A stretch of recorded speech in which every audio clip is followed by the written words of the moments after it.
you. Good to see you. I'll let some people in and we're going to get started here. Welcome to Birdhouse Coaching, Monday morning mojo, Monday afternoon mojo, Monday somebody, some days mojo. But we do it every single Monday, 12 noon, high noon. And it's really about bringing nuggets into your real estate business. They're going to help you for production. This is broker agnostic. It's specific to helping you grow in your real estate business. And today I got some great content I think you're going to really appreciate.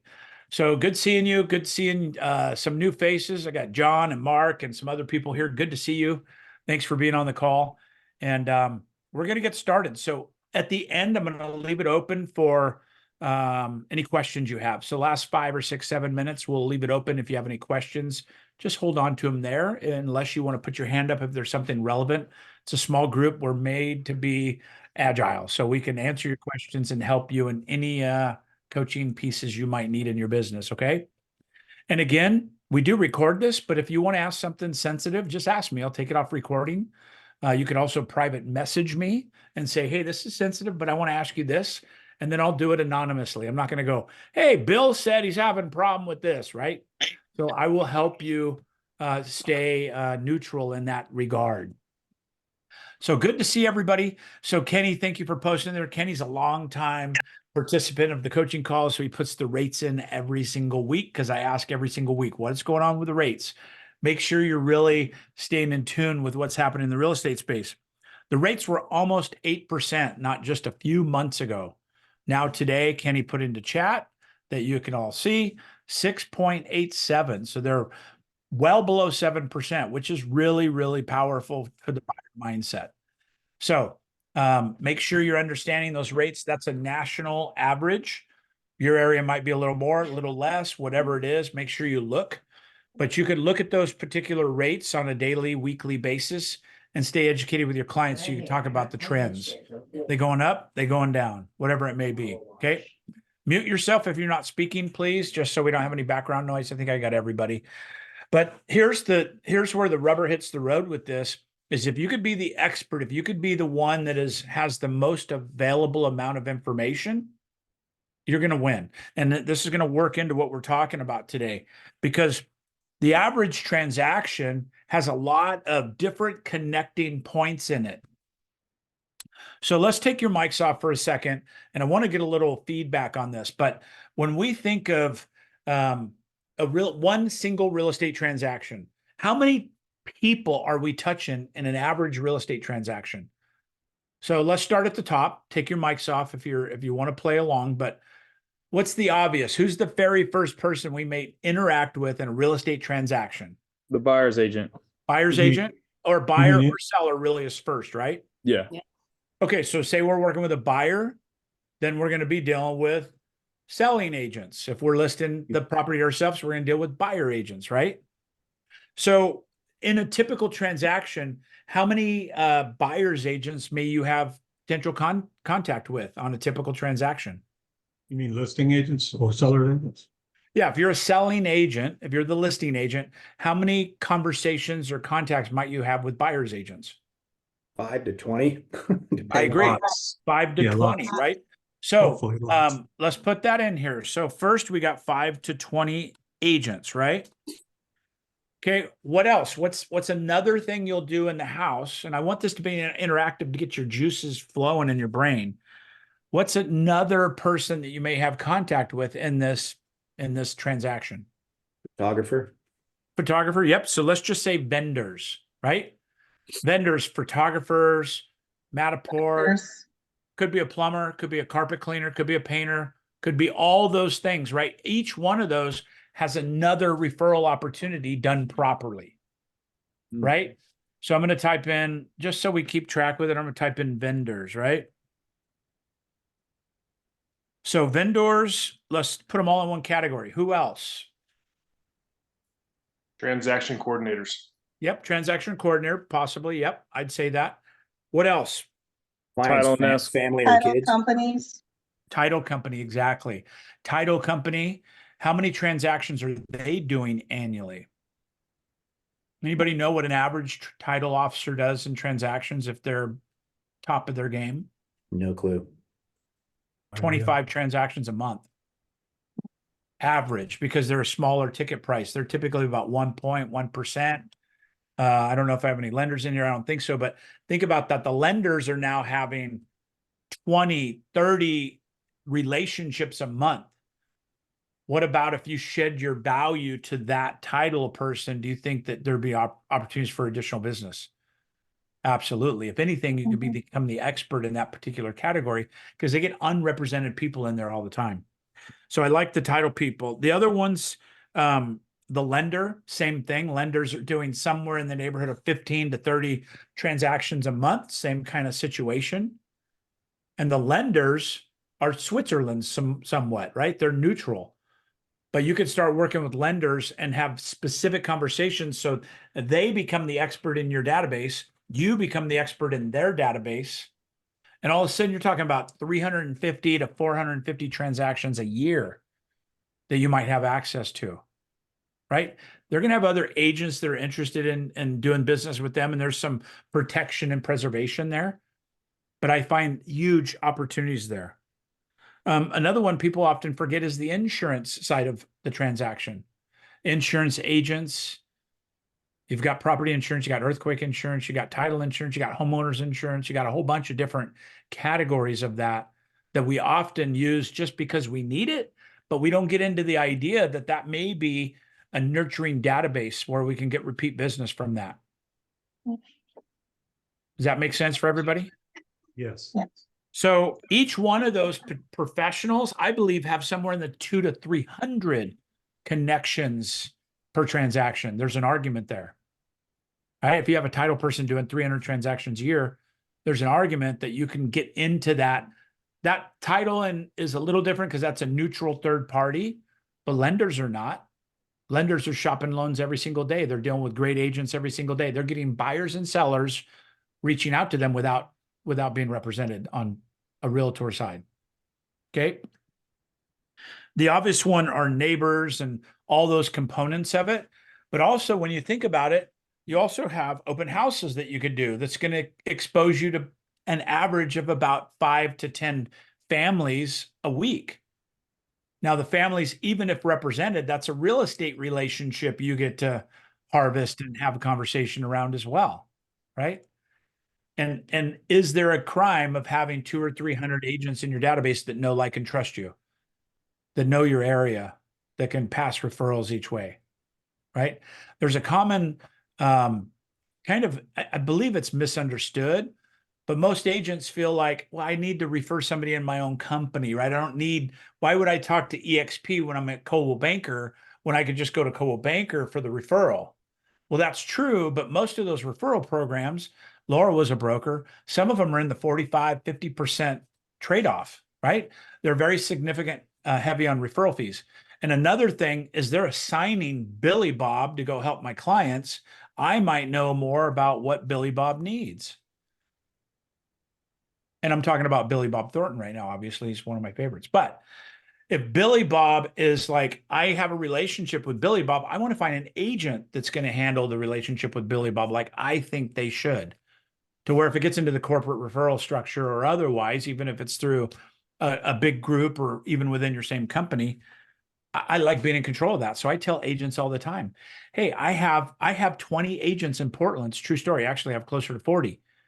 But I don't have a relationship with somebody that is luxury in EXP.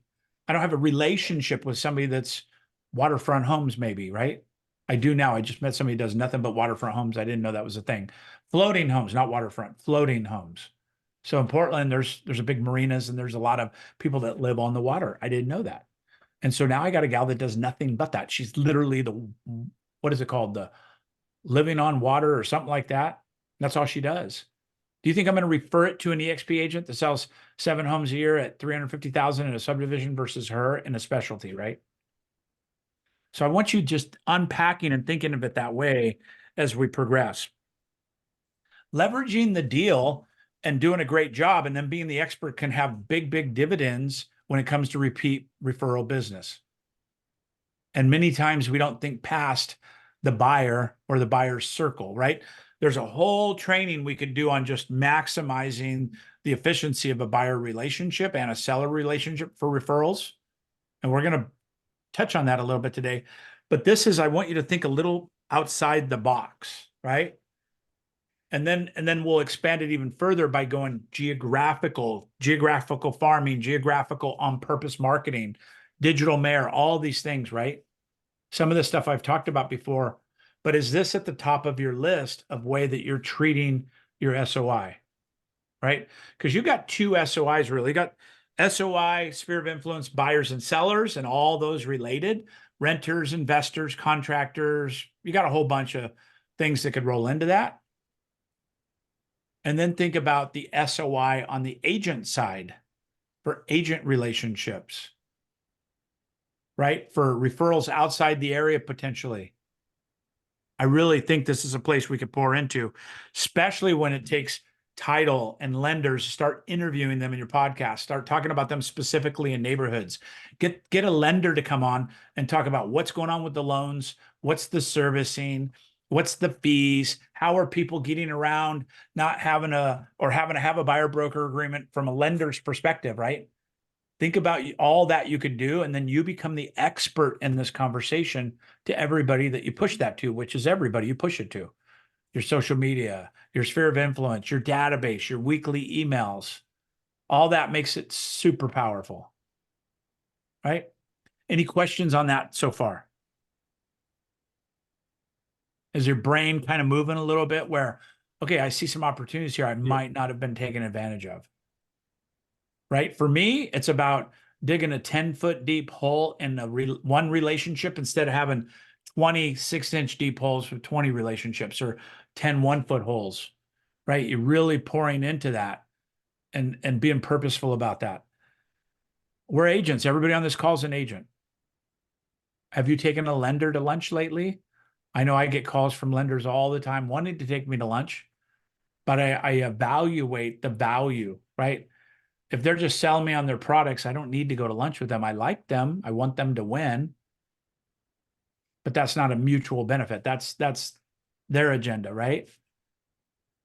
But what about if you're working in a specific niche and there's a lender that handles that and you were able to cooperate and find a way to partner?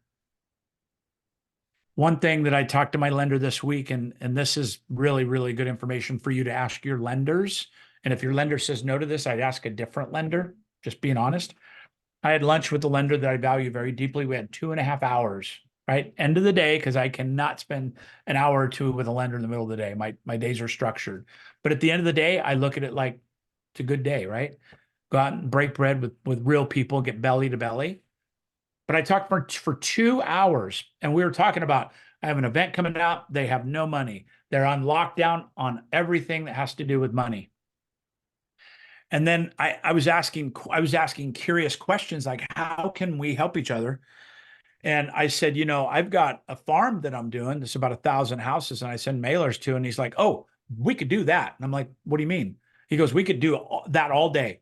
1,000, 2,000, 3,000, 5,000 homes, no problem. You pay half, we pay half. And I'm like, what? So there is money. And he goes, oh, there's always money for cooperative marketing. He goes, we just can't, we're on lockdown for everything else. And I'm like, that's really intriguing. I thought you were locked down everywhere. He goes, oh no. I mean, we're dying to spend money to cooperative marketing. I said, that's brilliant. How many people can I tell about this? And he goes, we'll do it for everybody that shows that, any kind of a plan in a farm, any kind of a geographic plan. So all of a sudden it takes it from costing you $1,000 a month to $500 a month. And you've got a partner doing this. You've got a partner to walk homes, a partner to print my mailers and flyers.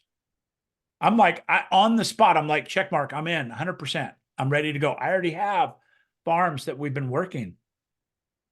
So all of a sudden, that one little curious question led me to $1,000 a month of additional marketing dollars. I'm able to double my marketing with just a simple lunch with a guy, right? So really big nugget, go back to your lenders and ask them if they have cooperative marketing dollars to do particular like geographic farming.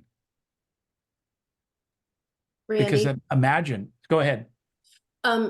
thinking a little broader with that, Yeah. not just your mortgage. After mortgage, you can do title, you can do home inspectors, you can do a lot of different things and break that big lump sum down into small sums. So either you're paying less or you get to reinvest that money back in and hit more people. So true. And, RESPA law changed a lot of things to where title companies really can't give you a penny now. They can't even give you a folder. The RESPA laws have really changed that. Man, when I got in the business 20 years ago, and Laura, you've been coach for a long time, and some others, when I got in the business, man, it was the wild, wild west, man. They were buying your business.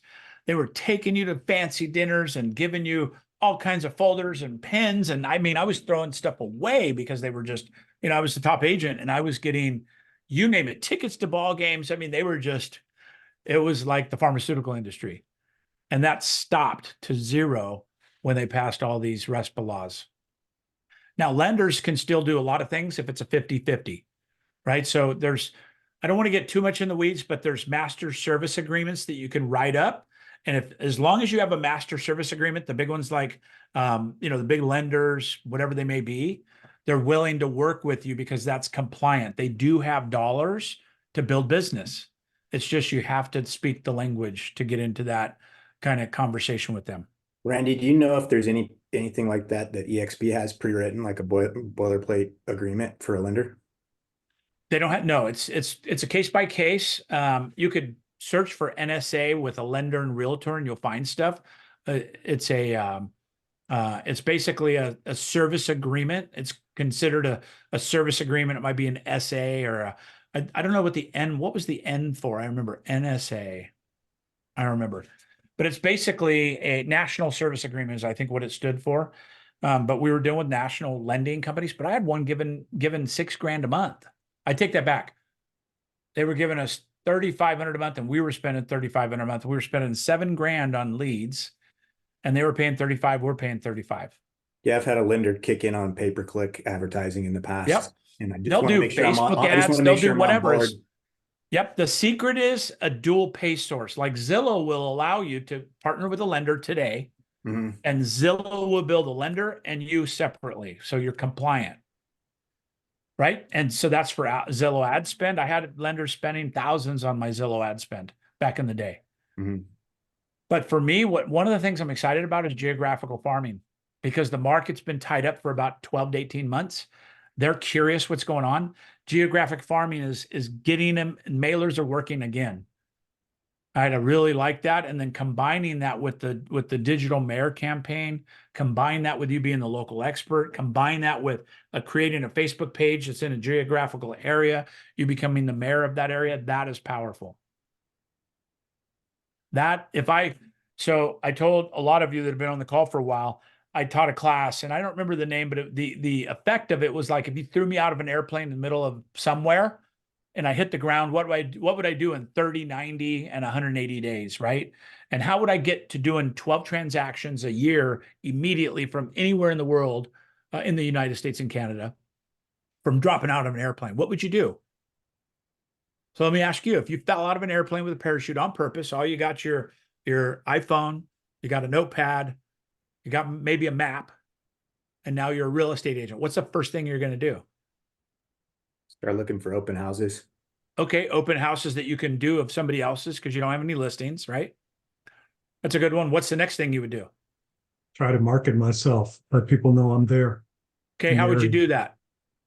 Just get out. There's door knock. Yeah, grassroots, right? Yeah. Grassroots. We'd lead with sweat equity because we probably don't have a lot of check equity, right? But you could run for mayor by door knocking and kissing babies and grassroots.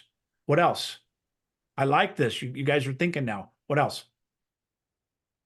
Posting about different properties that are for sale. Yeah, Finding- get knowledgeable of the market, right? It's like when you're looking for investment money, one of the first thing you do is start getting familiar with the investment market, find out who the players are, start taking players to lunch or coffee to understand that. I do the same thing. One thing you guys are missing, I think, is I would join clubs, groups, Exchange Club, Rotary, LaTip, whatever you could think of, Boys and Girls Club, you name it, I would join them all. Chamber of Because Commerce. you're trying to meet as many people as possible, as fast as possible. Right? So Taylor, you're in Chico. If you just landed out in an airplane in Chico, you're like, oh, this is Chico. I know that Chico State's here. It's a cool town, Chico, but I don't know anything about it. I would start asking what the most powerful groups in town are and start joining them as money allows, right? Some of them are expensive, some of them are free. Most of the volunteers, you could volunteer all over the place, right? Mm-hmm. So Yeah, doing this is something that we teach in this particular class, right? And so sometimes it's good to take a step back, look at your current active business and say, what can I do if I wanted to rebrand and re-educate myself on this market and become the digital mayor, right? What would that look like? All right. Anything we forgot about? Anything that you would do dropping into that market that might help other people on the call? Finding distressed properties. Distressed properties, 100%. I would even say find immediate properties that need to be sold. What are they? Notice of default, notice of trustee sale. Yes, Foreclo- deeper. Foreclosures, What was it? foreclosures. Foreclosures. Yep, deeper. What else? probate. What Expired, just divorce. came off the dispo. market? What might have just come off the market? Expired. Expireds, correct. Expireds are the lowest hanging fruit in the industry. They're difficult, but that's what I would do if I got dropped into Kansas. I'd get access to every for expired, every for sale by owner. Y'all know how to look up for sale by owners on Zillow? If you didn't, that's a big deal. You could look up every for sale by owner on Zillow because they get to post it there for free. And all their information is there because they want to be contacted, but not by agents. So you got to work on your language skill set.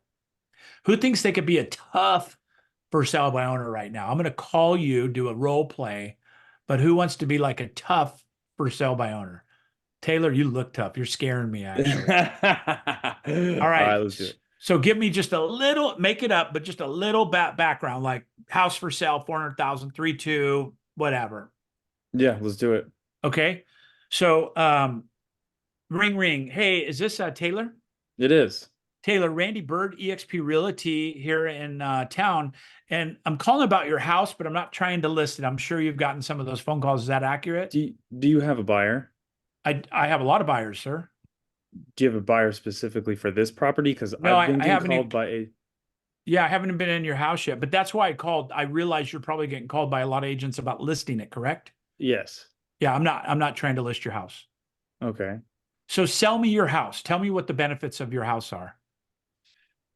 Open floor plan. It's got a split floor plan.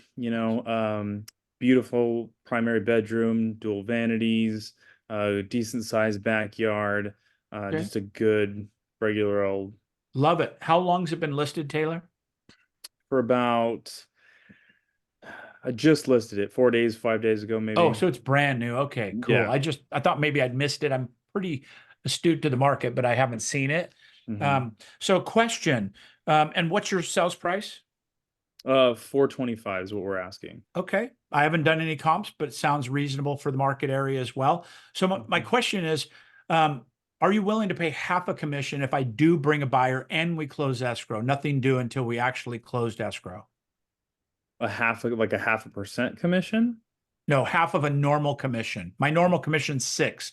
Are you willing to pay half a commission if I bring you a ready, able, and willing buyer that pays your terms, not mine? I mean, if we got something concrete, we could talk about it. Concrete as in an offer? Like, as in, yeah, buyer walk the property. Because I'll tell you, I'll be honest with you, I got a lot of agents who say that they have a buyer and I never hear from them, and they really just want to list the house. So if you have a buyer, they walk through, that opens up the conversation a little bit. We got an offer. 100%, Taylor. Sounds like you've been called by a bunch of rookies, honestly. Because Yeah. I don't have the time to waste talking to for sale by owners that are not, wanting to sell their property. But you're wanting to sell your property. Yes. You're willing to negotiate and pay me a half a commission if I go through all the actions of bringing you a satisfactory offer, right? You're right. Okay, that's all I want to know. So I'd like to schedule a time to come by. Nothing, and I don't have anybody in my pocket today, but I'd like to come by, just get a better feel for it so I can explain it to my buyers and bring them by.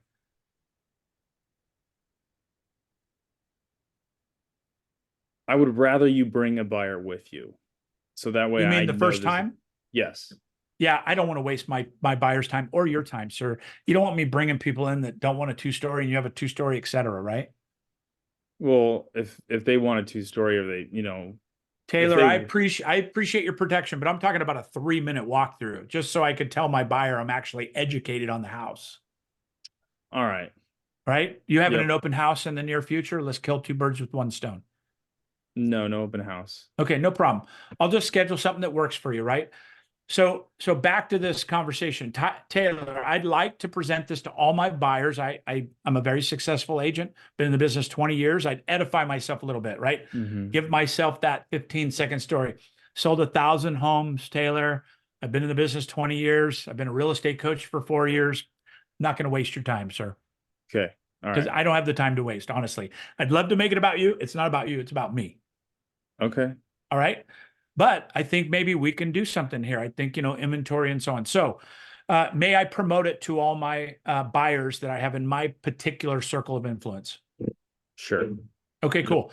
And that will, I'll email them. I'll put it on my social media. I will connect it with my following and see if we can't do something that way. Okay. That All sounds right. good. I appreciate it. So All do me one favor. I'll call you maybe every once a week just to make sure it's still available. I'm going to go to work. Uh-huh. But would you call me if you get into transaction, if anything changes, anything, just call me first. Yeah, absolutely. Okay, perfect. All right. I'm going to send you my business card, some information. I appreciate the conversation. All right. Thanks, Randy. So pause. So for sale by owner, I told them to be tough on me. I still got the approval, right? Mhm. And guess what? Now, can I not go to my database? Can I not post on social media the for sale by owner? Mhm. 100%. So I went from having 0 listings in Wyoming falling out of an airplane to I have a listing effectively. I can put it on my website. I can call everybody under the sun that I know and I don't know. I could circle dial a whole neighborhood. Hey, I got a for sale by owner I'm working with over here. He's willing to pay me a commission. Are you looking for houses? Can I help you? Right? It just allows you all these opportunities to jump in and have now conversations in real estate. How much does that cost you to do? It's a little 0. bit of time. 0 sweat equity, right? And then when your sweat equity starts paying off and you can establish check equity, then do so. All the way up to maybe hiring an ISA to make phone calls for you, all the way to running ads potentially, all the way to a buyer's agent or a marketing specialist is going to go do the legwork for you. You're just making the conversations happen, right? That's what I love about real estate. The difference is grit. The difference is having a burn in your belly that you don't want to fail, that you want that this is achievable, believable. Every one of you are in different areas. We got Sacramento to Hawaii with Anne Marie and to Ohio with Laura, right? I don't know where everybody's from, but you can see how diverse we are in our geographical locations. Kyle in Santa Rosa, Taylor and Chico, right? Kenny and Galt. You can see the Galt thing behind his head. John, where are you at? Just so I can promote you two now that I've called everybody else. El Paso, Texas. El Paso, Texas. I knew that, but I wanted him to say it. There's another connection for you. Lillian, where are you from? Orlando, Where? Florida. Orlando, Florida. Florida. Love it. And then Mark, Sacramento. Sacramento, and then Patrick, Just Elk out of Grove. Sacramento. Sacramento. So number one, we just networked right there, right? If somebody goes, I'm looking to move to El Paso, John Armbuster, I remember he was on a call with me, right? But what I want to do today is have you guys think a little differently. This has been really coming up for me this last week and really taking advantage of our relationships and digging deep with them. Take your top 10 real estate relationships, buyers or sellers, and be purposeful about inviting them out this week. Be purposeful. It could be coffee. It could be $8. It doesn't have to be a $60 lunch or a $100 dinner. You could even bring a muffin and a coffee to them, if whatever it is, right? But focus on those belly-to-belly conversations, building depth in those relationships. This market is going to go fast, folks. This market is already starting to percolate, pick up a little bit in sentiment. We're not seeing a massive amount of numbers yet, but trust me, come spring, your buyers would be happy to pay what they can pay today, in my opinion. Right? So are we educating them that, hey, it might be the best time to go? I think rates are going to come down lower, But when they do, the prices are going to go up, period. So that's going to negate any savings you might have had between 6.87 and 6. And if you really want to break it down, what's 400,000 plus that 0.08% more, and tell them, hey, I did the math. It's $97 a month more today's rate versus if we waited 6 months and we got to 6%, it's $100 a month. And the price of that house is probably going to go up by $10,000, $5,000, whatever it is. We don't have a crystal ball, but we know it's going to happen. And when it does, you might be priced out of the market again. This makes sense for everybody? Yeah, All right. good stuff. So thank you, man. So give me 1 or 2 takeaways as we wrap up that you could put into your business. 1 or 2 takeaways from what you got today that you could put into your business that might help everybody else on the call too. Lean on my lenders for money. Lean on your lenders for money. In a nice way, yes. Lean on them. By the way, they've been beat up. Lenders have been beat up for the last year or so, and a lot of them didn't survive. The ones that did survive are being tight right now. Just talk to them about forward pacing. Just say, you may have to give this some thought. We might have to plan for this, but I want to commit to you for 2024. I want to do more deals with you. What does it look like for you to give me $500 a month so I could spend $500 a month on a $1,000 a month farm, and we commit to it for a year together each? That's $6,000 a piece that we commit to. What do I need to do to make you have a good ROI? What do I need to make it a win for you at $6,000? That's real talk. That's when you're having a business conversation with somebody that goes, yeah, if we can get 2 loans closed or 3 loans closed, then that is a win. Right? So that's the way I think. And by the way, that's scalable. You get a lender to do it there, you get that ROI, you do it again, get 2,000 homes, get 3,000, get 2 lenders doing it, whatever it is. If it comes from this subdivision, it's all yours exclusively. You help me with the money. That subdivision was with John, though. Him and I are going to work on that one together, right? There's integrity in that. All right. Any last questions? Anything I can answer before we wrap up? Cool. I love some of the new faces. I appreciate you being here. I'm here every single Monday, 12 to 12:30 p.m. And again, you could bring your questions. You could private message me. You could ask it outright, whatever you want. This is for you. And this is just one of the things that we do to give back from the coaching community here. Thanks, Randy. Well, bet, thank you. Taylor. Thank Appreciate you, it. Randy. Thanks for playing along. You bet, Thank you, everybody. Randy. Have a Appreciate great it. day. Thank you for being Good here. stuff. Go crush the week. And I posted something on Facebook this morning. I'm going to try and remember what it said, but I don't know. Did anybody see my Facebook? It was pretty funny. It's all right. But it was like basically making Monday making it mine, right? I don't want to say a bad word, but it was pretty good. Make Monday your freaking chew toy. Let's go. Yeah, that's what it was. Chew toy. Make Monday your freaking chew toy, right? If you think about a dog just ripping up a chew toy, that's my Monday. I'm gonna put that bitch in my mouth and rip it up. All right, you guys. All right. Hey, Thank I you. appreciate you. Have a great day. Crush the week. Thank you You too. much. Yeah, bye. See y'all. Take care. Bye now.